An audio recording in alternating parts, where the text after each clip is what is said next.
Trump के दोबारा सत्ता में आने के बाद पूरी दुनिया को फिर से सुनाई देने लगी है टैरिफ की गूंज। लेकिन क्या अमेरिका खुद अपने ही बनाए फेयर ट्रेड के असूलों पर खरा उतरता है? भारत पर 50% टैरिफ लगाना क्या सिर्फ एक आर्थिक फैसला है या फिर इसके पीछे छिपा है राजनीतिक इरादा? नमस्कार, न्यूज वॉच इंडिया देख रहे हैं आप। मैं हूं आपके साथ सुरभि राजपूत। जब भारत टेक्नोलॉजी, दवाओं और स्टील जैसे क्षेत्रों में आगे बढ़ रहा है, क्या तब अमेरिका की ये नीति वैश्विक प्रतिस्पर्धा से डर का संकेत नहीं? ट्रंप के दोबारा सत्ता में आने के बाद पूरी दुनिया में अमेरिकी टैरिफ का शोर सुनाई पड़ा। हर देश पर धमकाने के अंदाज में ट्रंप ने टैरिफ लगाया, पर इसकी शुरुआत कुछ साल पहले ही हो चुकी थी और इसे ट्रेड वॉर कहा गया और दुनिया के कई देशों ने अमेरिका पर भी टैरिफ लगाया। इसमें भारत भी शामिल था।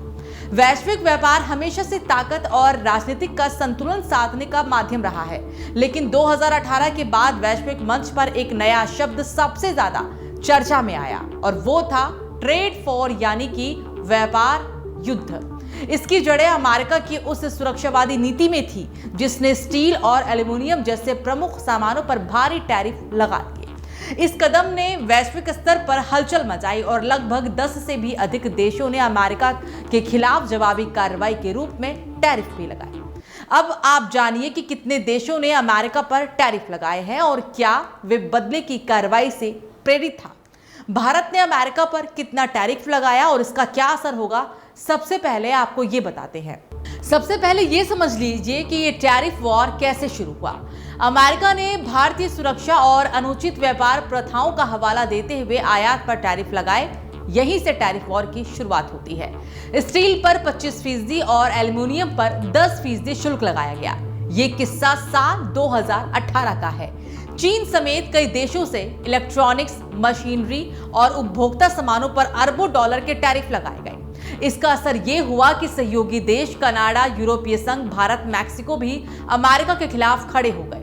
अब यह भी समझने की जरूरत है कि भारत पर लगाया गया 50% टैरिफ किन सामानों पर लागू होने वाला है और उसका असर भी क्या होगा। भारत के किन सामानों पर 50% टैरिफ? कपड़ा उद्योग पहले 9% और अब 59%। रेडीमेड गारमेंट्स पहले 13.9% और अब 63.9%। दरअसल भारत के कपड़ों पर पहले 9% टैरिफ लगता था, जो अब 50% टैरिफ के बाद 59% हो जाएगा। इसी तरह रेडीमेड कपड़ों पर 13.9% टैरिफ लगाया जाता था, जो अब 63.9% हो जाएगा। इस सेक्टर में भारत के सबसे ज्यादा 4.5 करोड़ लोग काम करते हैं और ये एक लेबर इंटेंसिव सेक्टर भी है, जिससे 5 से 7% कामगारों के रोजगार पर इसका सीधा असर भी पड़ सकता है। तमिलनाडु के तिरुपुर, गुजरात के सूरत, पंजाब के लुधियाना और मुंबई, ठाणे और नवी मुंबई में कपड़ा फैक्ट्रियों पर इसका सबसे ज्यादा असर दिखाई देगा। कितने देशों ने अमेरिका पर कितना टैरिफ लगाया? विदेशी व्यापार संबंधों और विश्व व्यापार संगठन के मुताबिक अमेरिका की नीतियों के जवाब में कम से कम 8 प्रमुख देश क्षेत्रीय समूह ने अमेरिका पर टैरिफ लगाए।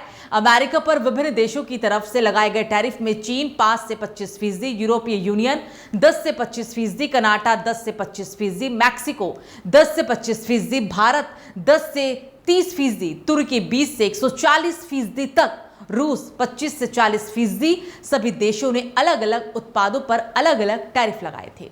क्या ये अमेरिका की तरफ से एक बदले की कार्रवाई भी थी? अब ये भी समझने की कोशिश करते हैं। स्पष्ट रूप से इसे हाँ कहा जा सकता है, क्योंकि इसे बदले की कार्रवाई की ही कहा गया और माना भी गया। इनका उद्देश्य केवल आय बढ़ाना नहीं, बल्कि अमेरिका को यह भी दिखाना था कि अगर वो एक तरफा दबाव बनाएगा तो वैश्विक साझेदार भी चुप नहीं बैठेंगे।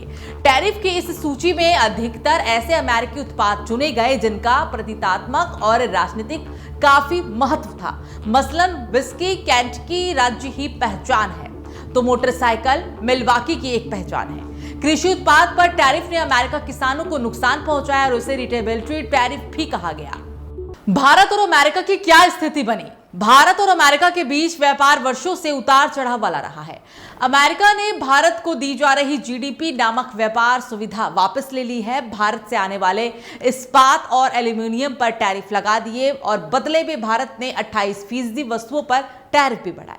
इनमें बादाम अमेरिका भारत को सबसे अधिक निर्यात करता था। अखरोट, सेब सबसे प्रमुख थे और इसके अलावा स्टील और रसायन उत्पादों पर भी शुल्क बढ़ाए गए।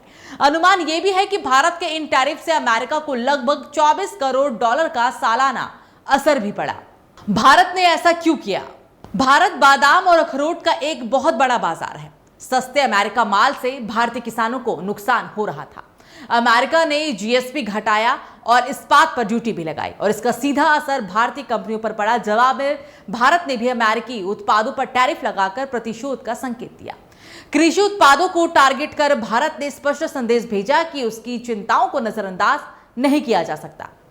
भारत अमेरिका के बीच साल 2019-20 में कुछ तनाव दिखा, लेकिन दोनों देशों ने बातचीत के जरिए स्थिति संभालने की यहां कोशिश भी की। बादाम और सेब जैसे उत्पादों ने अमेरिकी निर्यात सबसे ज्यादा प्रभावित हुए क्योंकि भारत सबसे बड़ा बाजार था। भारत ने यह भी दिखा दिया कि वो जवाब देने में सक्षम है और विदेशी दबाव नहीं झेलेगा। ये पूरा टैरिफ विवाद WTO की कमजोर होती भूमिका को भी दिखाता है। पहले इस तरह के विवाद बातचीत से निपटाए जाते थे, लेकिन अमेरिका ने सीधे एक तरफा निर्णय लिया जिस पर बाकी देशों ने पलटवार किया और नतीजा यह हुआ कि वैश्विक व्यापार व्यवस्था अस्थिर हो गई। बहरहाल तो सवाल यह नहीं है कि अमेरिका ने टैरिफ क्यों लगाया है, और सवाल यहां यह है कि क्या दुनिया अब भी अमेरिका के इन एक तरफा फैसलों को चुपचाप स्वीकार करेगी?